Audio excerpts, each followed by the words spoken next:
Izzy, 27, and I, 26 female, have been friends since birth. We were practically raised together. We were closer in college, but after that we drifted apart a little. I still had a strong bond with her up until recently. She'd been there for me a lot, and I've been there too, so it's tough in this situation. After college, when Izzy was 23, she went on a few dates with Jake, my fiance, but then told him she wasn't interested in anything serious.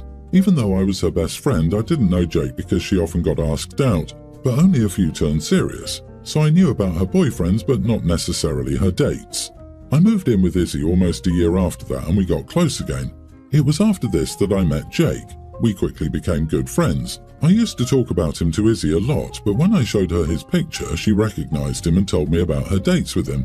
Friendships were more important to me than any guy back then, so I asked her if it was okay to date him because I liked him a lot. She said she had no problem and joked about it ever becoming a relationship, which I took as a joke. Jake and I became serious very quickly. He's my soulmate. By then though, Izzy and I had lost touch since I moved in with Jake and work became more of a priority. Right until I got engaged, she used to joke to both Jake and me that she didn't think we would be this into each other, and at that time I saw it as funny because Jake is the opposite of me. After I got engaged, she became very weird. She was very shocked and wouldn't believe it. Then later she used to say I was too young to be married and asked if I was sure, but I saw this as just a concern. However, she agreed to be my maid of honor along with my sister. Afterward, I posted on my Instagram about our engagement and people reposted it and congratulated us.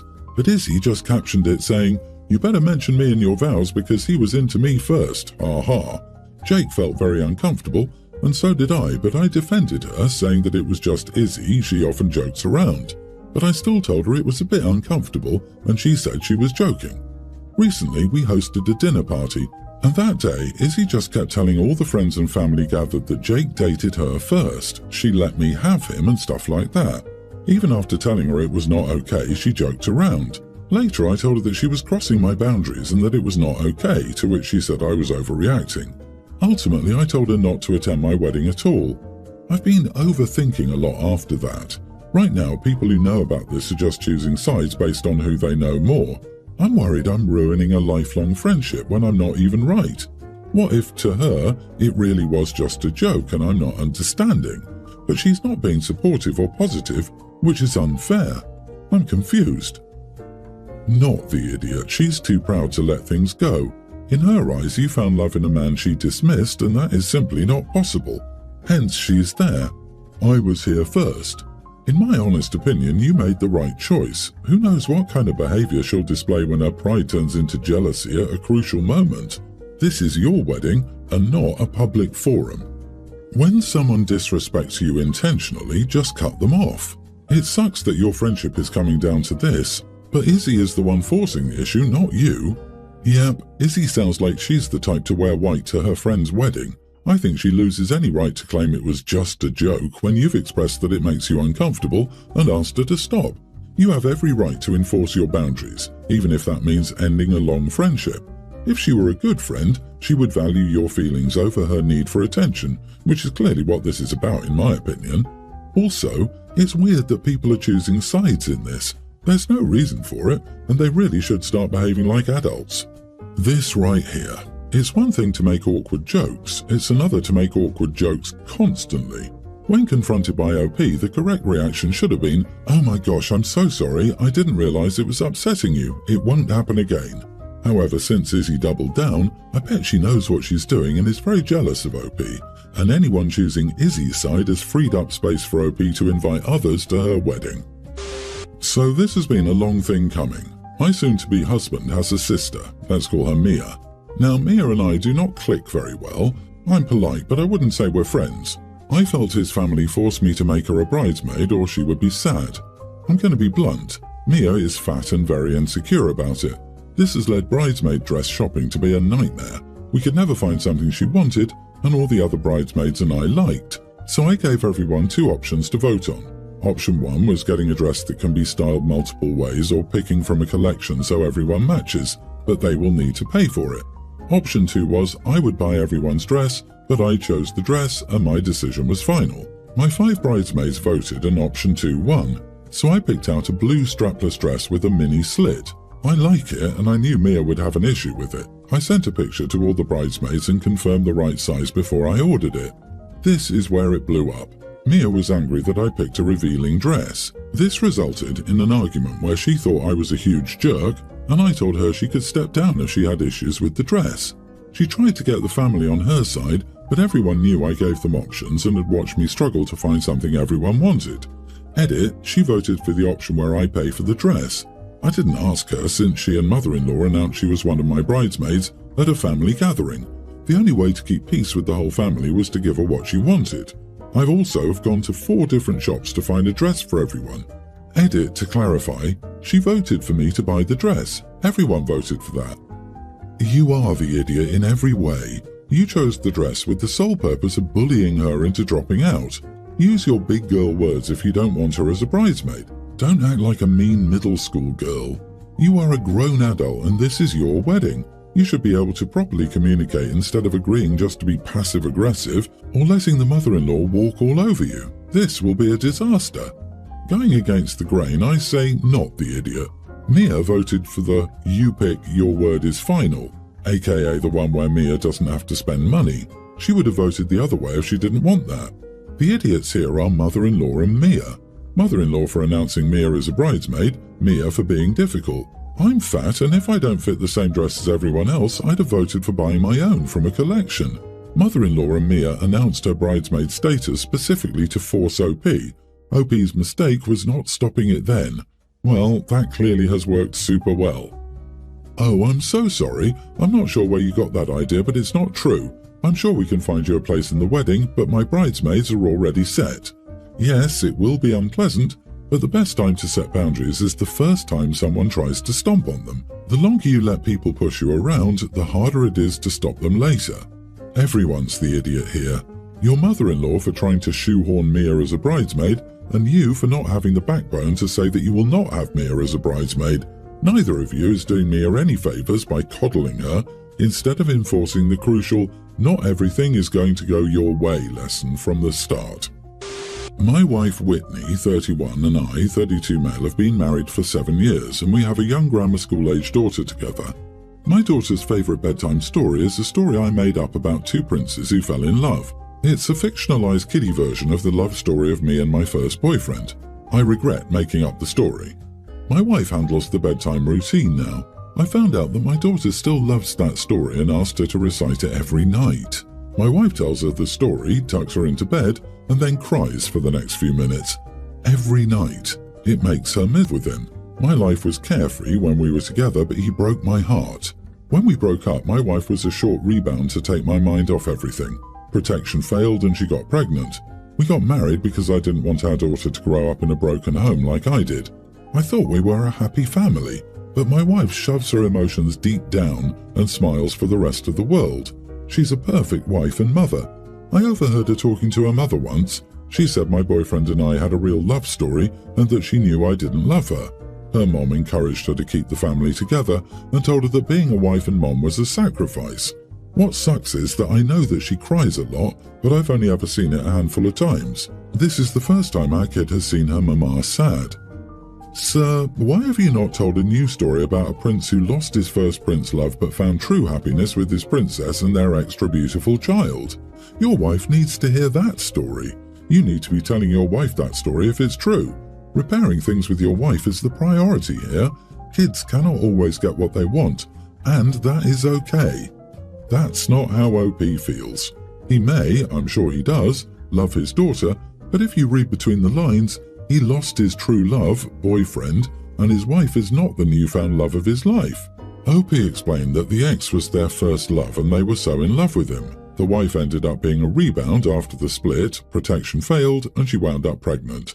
So OP married her because they didn't want the baby to come from a broken home. So I can understand why it would be a bit painful for the wife, especially in knowing that her partner didn't marry her out of love but due to circumstances.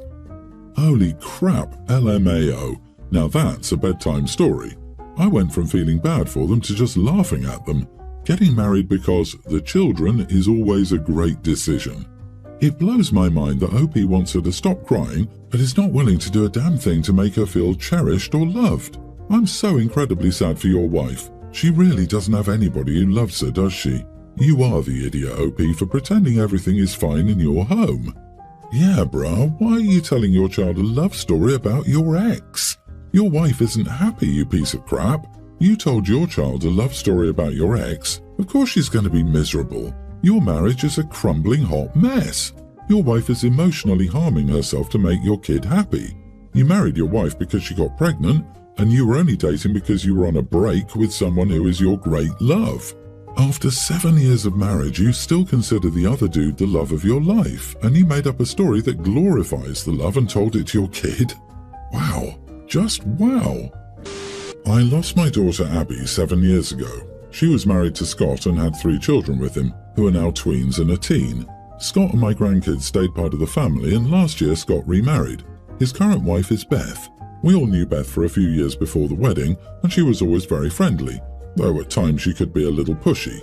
Scott would always handle that, though. After they got married, Beth's pushiness got worse, and Scott appeared to have lost control. Beth was upset when she dropped my grandkids off one day that we hadn't added photos of her to our house and commented as such. Our living room has a display with pictures of our kids and their weddings. She felt her and Scott's wedding should be there. She was upset when my grandkids spent Mother's Day with us and our extended family, and we didn't include her. Scott wasn't invited either. Mother's Day is a bit difficult for him due to a bad relationship with his mother, but Beth said we should invite her too because she's part of the family, and then she said she's one of our kids too. I asked her what she meant, and she told me she's going to be one of our kids now that she's the mother figure for our grandkids. I told Scott what she said, and he was embarrassed and told me he would speak to her. Beth was also upset when my husband posted on Facebook to say something about our kids, and she didn't get mentioned as one of our kids but as Scott's wife. We mentioned Scott and how wonderful he was to Abby and how wonderful he is as a father. We were all together for my grandson's birthday and he wanted a mom's side photo. Beth attempted to get into the photo, and when Scott tried to remind her, she said she was part of the family now. He pulled her aside and the photo was taken without her. But she told one of my sons after that she felt like we weren't treating her as a daughter, and then said Scott never treated her as a lesser wife. We saw them a little over Christmas, and Beth was upset that we got them a joint gift, for her and Scott, instead of getting her one alone.